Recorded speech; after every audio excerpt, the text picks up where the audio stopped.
Thank you, Henry Jenkins. It's such an honor to be here. Thank you for having us, because your work is incredibly important for our project, since we are very much interested in different types of negotiation between producers and fans and digital culture. So thank you again. It's a pleasure to be here. So then let's start with our first question. So, from your perspective, how would you briefly define popularity in 2 or 3 sentences?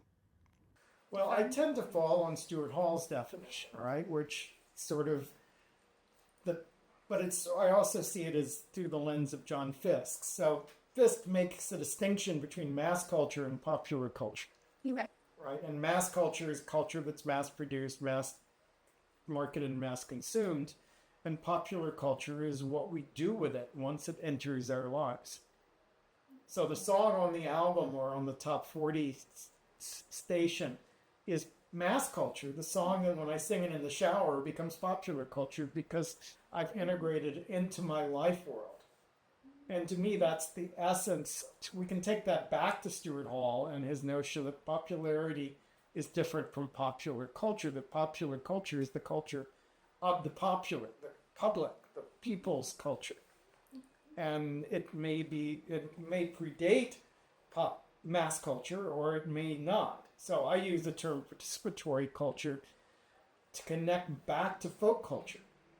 I like to say my grandmother was a remix artist. She made quilts, right? And she took pieces of cloth and she stitched them together and made something new. And my fandom is about taking pieces of media and stitching them together, making something new. So what she is applying folk practices to the products of the textile mills in the town where she grew up. They all worked in the textile mills, but they converted that material into some new form of cultural expression. Today, participatory culture takes the raw material of mass culture and turns it into popular culture. How does participatory culture and negotiation between producers and fans, also between fans and fans, influence the products and narratives? No, I think negotiation has been undervalued in the field of fandom studies. I think, we got confused early on between Stuart Hall's categories in encoding decoding. And somehow everything we were describing got described as resistant reading. But for Hall, resistant reading means you're not engaging at all. You reject it. Whereas I think negotiated reading is a much better way of thinking about it. And that allows us to tap into Christine Gledhill, Richard Dyer, and Jackie Bobo, and any number of other people who talked about reading as negotiation. So I did a piece about race bending in Harry Potter, the whole notion of Black Hermione. That's in one of the big fandom studies collections, where I revisited Hall on negotiation and thought about fandom through that light. And I'm still eager to see more done with negotiation. In the 90s, researchers did face challenges in studying popular culture, particularly in terms of the distinction between high and low culture and the assigned value. Do you believe there has been any shift in this perspective or an improvement in the appreciation for popular cultural studies and fan studies? I do think fandom studies has become much more mainstream in the academy and has gained greater respectability. And some of that has been just our ability to show the connection of what we learn through fandom studies to a range of other ongoing topics. Like today, we talking about, QAnon and politics, or ASMR and mental health. We're making some important connections between fandom and other fields in the communication space. And even the whole course on fan relations in a strategic communication department is laying claim to what Robert likes to call passionate publics as being a center of how the communication circuits work today for media professionals. So there are different strategies for doing this, but I think it's very important. Now, what I don't want to see us let go of is the acafan stance as we do that, right? Because I think that idea that we are implicated in our own research and that we out ourselves as researchers for our own fan commitments is vitally important. Yeah. Right? Early on, there was the work that precedes 92 was mostly work that othered fans. I mean, the academic side, the popular side, the feminist writings about it, not, but the academic writing often othered fans because they didn't see them as like themselves. They were drawing a sharp line. Now, for me, it was Angela McCrobbie's writing about fan cultures, or about subcultures, that gave the beginning of an intellectual rationale for the acafan stance, right? Because she critiqued Dekebdij and others, saying that they were denying their own implication in the subjects they wrote about and made it a feminist project to out oneself as connected to the subcultures. And she then turned that to write about teenage bedroom cultures, particularly the cultures of girls and teeny boppers, which pulled that in, saying that this private space that you can only access if you belong there was parallel to the street culture, the punks and the Ted boys and the other things that Heptidge was writing about, but you couldn't get into it unless you were part of it. And that created a frame that then, for me, as I was reading critical anthropology coming out of the Vietnam War, as I was reading early queer studies work, and Richard Dyer's writing about Judy Garland's fans becomes really important.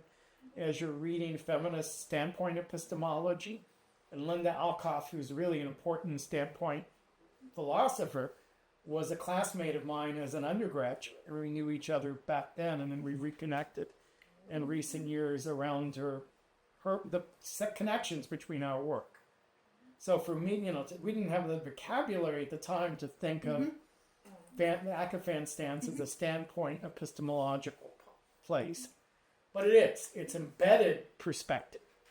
And I see that as valuable and needs to be defended because it gets rid of the objective gaze of traditional scholarly investigation, and with it gets rid of the otherizing. So the first thing I do in a course like this is I get students to write about their own experiences as fans and consumers. So they cannot enter that course and sit there smugly and think, what are those fan weirdos doing? They have to recognize in some way it connects to them.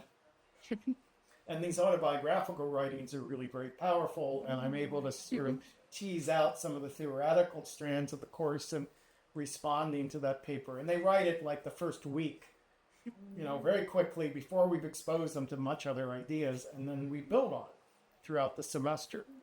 But I really ethically and deeply committed to this idea of the acafan stance as a standpoint for writing about fan culture.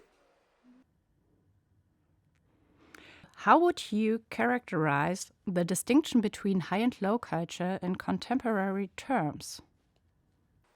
Well, I think there is always a need to locate ourselves through distinction. And Bourdieu was an important source of thinking about all of this. He's front and center in textual cultures alongside de Certeau. He's not in the title, so de Certeau often is how my work is read, but Bourdieu was there, and part of what I learned from John Fisk. So, yes, how do we position ourselves vis-a-vis culture? Raymond Williams taught us those categories are very dynamic, and they move up and down. So the rhetoric of distinction is the way I would think about high and low. Today, high culture is a niche interest at best in the U.S. Opera fans are still fans, but it doesn't carry the weight of institutional authority that it would have carried, 20, 30 years ago, right? It is just another niche. And some people have argued the concept of subculture has outlived its usefulness, because what is it a subsection of if there's not a centralized dominant culture, but just a series of overlapping niches? And fandom is a way we can study niches. So using fandom studies tools to look at high culture is a very productive thing to do They say Roberta Pearson has done, John Tulloch has done, any number of people have done that kind of work. And I think that's an interesting way that fandom studies teaches us how to look at the culture at large. How does the increasing significance of digital culture and networks impact the relevance of fans and fan studies? And what do you think? How does it change the landscape, especially when it comes to the blurring of high and low distinctions? I think the growth of digital networks, we kept coming back to that in class today in a variety of ways. The growth of these digital networks have had a number of effects. They've expanded the scale and influence of fans. They've amplified the voices of fans, but they have also made it harder for fans to police their own norms, right? So there was a period of time when fandom had very clear sets of values of what was acceptable and unacceptable practice. When I first started writing textual poetry, say real person fan fiction was seen as marginal. I was told by so many people, please do not write about this. This is something that is private, not public, and they would acknowledge the existence of it, but they didn't want it discussed. Now with the internet, RPS stuff is out there everywhere. And the ability to police that generation's ability to police it broke down. Maybe that's a positive thing, maybe it's not, right? There's some ethical issues around writing about the sexuality of real people that my generation had some qualms about. But it also means that I at one time would have believed that participatory cultures could be more democratic if they developed norms of democratic participation, which enabled civility, say. And those norms are not policeable in the current structure of social media. So some of the things we were talking in my class around QAnon, say, or anti-Asian hate within fan communities exist, I would argue, because fandom's ability to exercise its norms broke down with the rapid growth of participation. And the practices of participatory culture do not generally work at scale unless they're carefully articulated. So I would say the two great landmarks of participatory culture are Wikipedia and Archive of Our Own. And both of those have very clearly articulated norms and values, their own tagging systems, their own ways of resolving disputes, and so forth. And that's where participatory culture, as I conceive it, works best. But I can point to any number of sort of spaces online where toxic fandom really does take root. How is negotiation shaped through media? Yeah, I think letter pages are really interesting in this regard. So Ramzi Fawaz's book on Marvel has a lot with letter pages. And I edited that book for NYU. So we were going back and forth trying to strengthen his analysis of letter pages, what we can and can't do with them. And out of that, I then did a piece of my own that's on the letter pages of sex criminals and bitch blasting. Both, which are obviously husband and wife editing these things together, side by side, probably at the breakfast table. But they have parallel but distinctive projects. They have a model of comics and how comics can construct a public that enables important conversations. And Matt Fraction's more masculine approach nevertheless asks some really frank and interesting questions about sex. It's mostly male readers, and there's a lot of focus on vulnerability, and I focused there a little bit on his discussion of asexuality and how they tried to figure out how to create an asexual character in this world where superpowers effectively come from orgasms, right? So it's a really interesting, the negotiations around that, the discussions there were really good, whereas Bitch Planet is a feminist space, and she works really hard. Kelly Sue DeConnick works really hard to educate her readers about various forms of feminism and allows forms of feminist resistance space in those letter columns. Then I go back to publics and counter-publics notions and really review there's a lot of that, right? One important strand of them, I think Michael Warner is writing about British Schumer magazines in the Victorian era and the letter columns there as examples of publics. So I draw on his magazine publics to talk about comic book publics in that space. And I think you could do the same thing with the letter columns of science fiction magazines like Amazing Stories, which is those letter columns have said seem so central to the way we trace the history of science fiction fandom. So I think they're really rich sites. Yes, they're edited. I've also done a piece on even more fabricated letters to Penthouse, which are total fantasies, and we have to assume are mostly commercially written. But you're dealing with epistolary fictions. But I think there's a distinction between the fabrication of letters at Penthouse, which is an interesting form of writing in its own right, and the kinds of, by all accounts, authentic letters in these comics. There are plenty of people who've stepped up and have since become famous in the creative industries and point to the letters they wrote, to various publications. I know Doctor Who, Peter Capaldi or whatever his name was, had famously written multiple letters to Doctor Who magazines. And so once he was cast in the part of the Doctor, then those letters come out. So we know that they're written by actual people. They're edited, they're selected, but so are letters to the editor of a newspaper, which we've long used as research materials.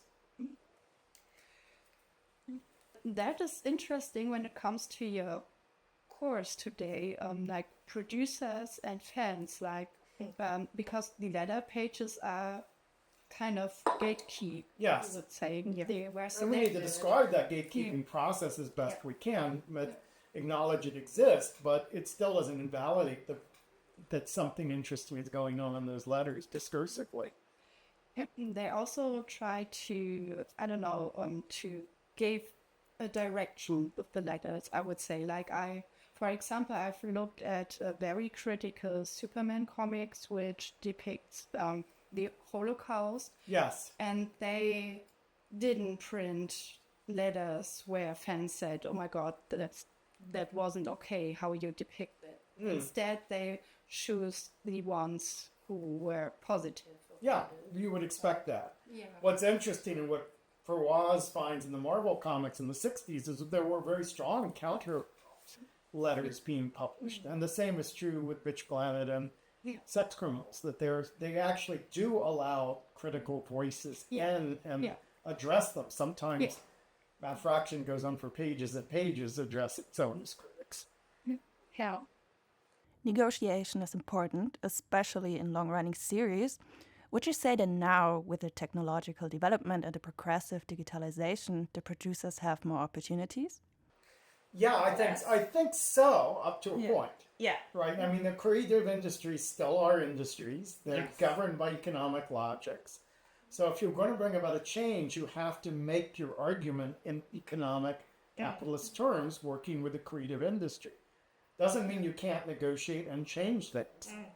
And sometimes even the company works against its own interests to some degree. I think about, you remember the Spider-Woman post cover with Flap that had running with her butt up in the air, and it was drawn by an Italian erotica artist, and women fans pushed back and got that issue withdrawn and the cover replaced. Right, so that's a great example of a minor segment of people up to that point had seen women as a minor segment of comic book fandom, but there was enough force organized there to call that out and to get change happen. And, we could trace it back to any number of feminist and female-led projects. Friends of Lulu in the distribution field, Sequential Tarts as an important early fanzine on the web for feminist comics criticism. Any number of things going on there that led up to that. But they were able to force company. More and more that's the case because as media product becomes niche, then the fandom represents a larger portion of the niche and has greater power it can exert on the decisions of companies.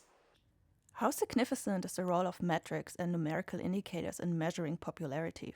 And so the industry looks for things it can measure. Yeah. It's not very picky about what counts as evidence ultimately. It just needs numbers to feed into the corporate structure. And so likes are one of, and recirculations are one of the ways that they measure things. Hence the arguments we're making in spreadable media about the power that comes in circulation and recirculation.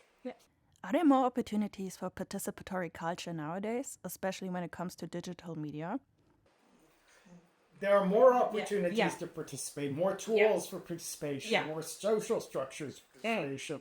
Participation's more visible, it's factored in more in the decision-making of creative industries. It doesn't mean it's an absolute. It doesn't mean everyone gets to participate, or that we don't all participate on equal terms. Yeah. But it's pretty hard to deny that participatory culture is growing and that it's a driver of a lot of other factors of our society.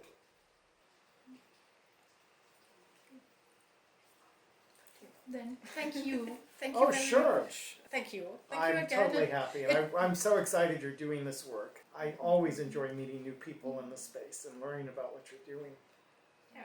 Thank you very much again, because I don't know if we make it clear, your work is very important for our research, and so thank you. Sure. It's an honor to be here.